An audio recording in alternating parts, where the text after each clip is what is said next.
Miriam García, ambas de 14 años, y Antonia Gómez, de 15, fueron vistas por última vez en la localidad de Picaset.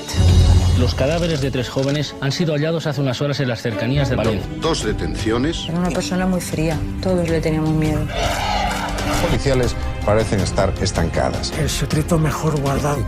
Póngase de pie el acusado. El tribunal ha dictado sentencia.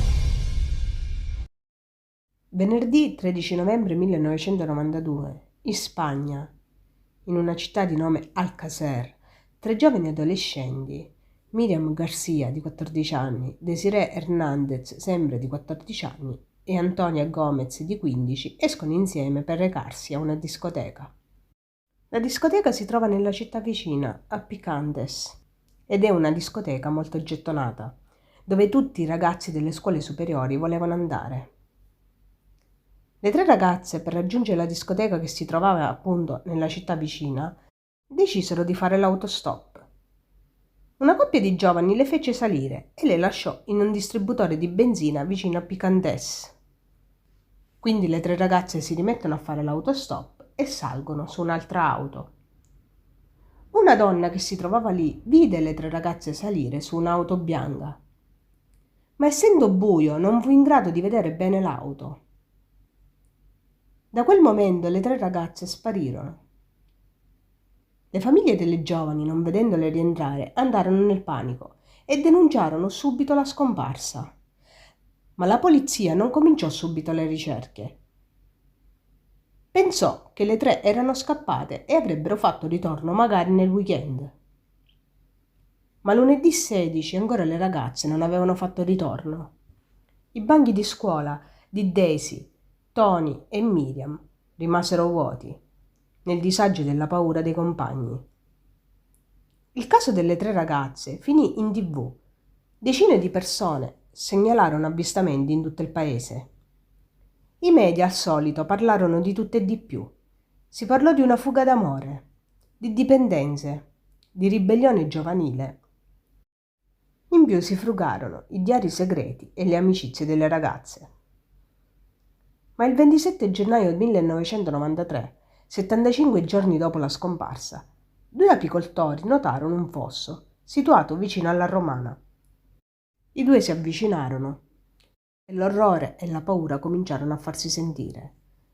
Dal fosso sbucava un braccio di un cadavere. Le piogge dei giorni precedenti ammorbidirono il terreno e il cadavere riaffiorì. Quando arrivò la polizia, non c'era solo un cadavere, ma erano bensì 3. E si accertò che si trattava proprio delle 3 ragazze. L'autopsia effettuata sui 3 corpi racconta una scioccante e orrenda verità. Le 3 ragazze erano morte la stessa sera della scomparsa.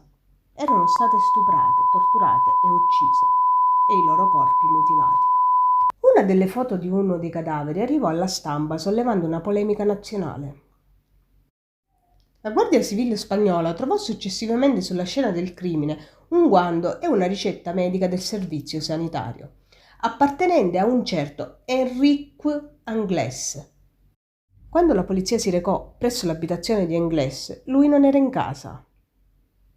Poche ore dopo venne interrogato Miguel Ricard, il miglior amico di Anglès, il quale confessò subito di aver rapito le ragazze e di averle violentate e torturate per poi ucciderle, e dopo aver nascosto i cadaveri nel fosso, per poi ritornare a casa insieme al fratello di Enrique Anglès, Antonio. Ma Antonio era già fuggito. Ricercato dalla Guardia Civile, che per poco non riuscì a catturarlo, l'ultima traccia di lui fu presso Minglanilla, la provincia di Cuenca, dove stette per giorni prima di scappare a Lisbona e imbarcarsi clandestinamente a bordo della nave container City of Plymouth. E secondo l'equipaggio della nave, diretta a Dublino, a bordo infatti venne trovato un clandestino che si era poi gettato in mare e che potrebbe ricordare Anglès. Antonio Anglès non venne mai ritrovato e rimane ad oggi fra i ricercati dell'Interpol. Invece Miguel Ricard venne condannato in via definitiva nel 1997 per triplice omicidio e violenza sessuale, con tutte le aggravanti possibili, a 170 anni di carcere, 30 anni per ciascuno dei 3 omicidi, 20 per ciascuno degli altri crimini con l'aggravante della crudeltà. Ma, e c'è un ma, venne scarcerato il 29 novembre 2013 grazie a uno sconto della pena e al fatto che venne ritenuta illegittima l'applicazione del sistema per il compito di reati, la cosiddetta dottrina Parot. Nel 2019, dopo una serie televisiva, si riaccese l'interesse nel caso.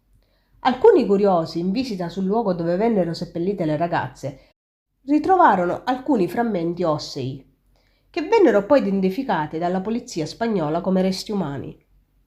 Ma non ho trovato se questi resti umani appartenessero alle 3 ragazze o a qualcun altro. Antonio invece rimane ancora oggi ricercato.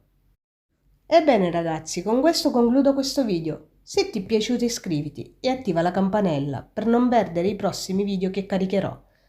Alla prossima, ciao!